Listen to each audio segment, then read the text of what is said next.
Здравей, Ники! Първо кажи с няколко думи за мача в Бургас. Хубава победа, първа като гост за сезона. Как се отрази на самочувствието на отбора? Беше нужна тази победа за нас. Знаете, че имахме труден период.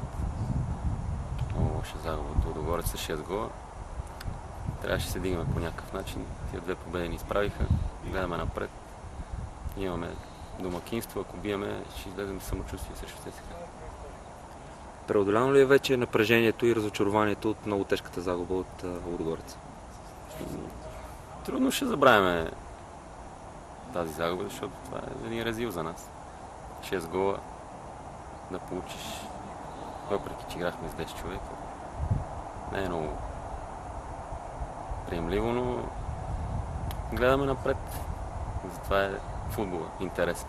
Има следващ матч и гледаме да се поправим. В личен план за тебе вкара хубав гол.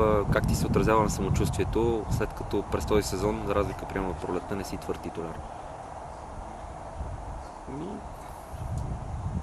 Да, има спад в моята форма. Дано да напред да бележа, да имам положение да бележа, защото предните матчове нямах и положение. Това е по-лошото. Не е лошото, че не вкарвам, лошото, че нямам положение. Надявам се за напред отбора да играе добре, да имам положение и да вкарвам. За Бургас, там знаете, че ми върви, бях сигурен, че ще вкарам гол. А дали ще е победен или не, така се получи. Предстои матч с Калиакра, отборът, който миналата година Славия загуби в София. Имате ли някакви притеснения?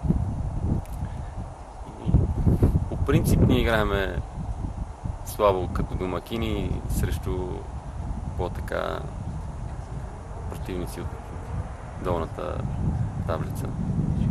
Дано да не ги подценим и да направим един хубав матч и, както казах, да излезем самочувствие срещу ЦСКА. Точно с това е свързан и следващия ми въпрос. Идва матч с ЦСКА.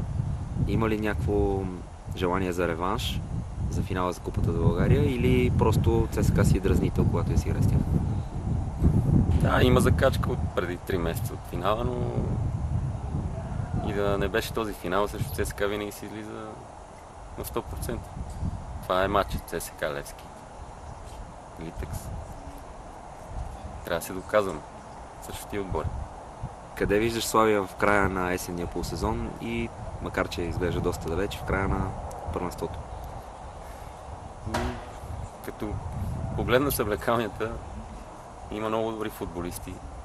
Надявам се да направим добър колектив, добра сплав и да играем като отбор. Да поправим малко нашата игра, нашите грешки и се надявам да победиме отборите пред нас и да ги изпреварим. Благодаря и успех!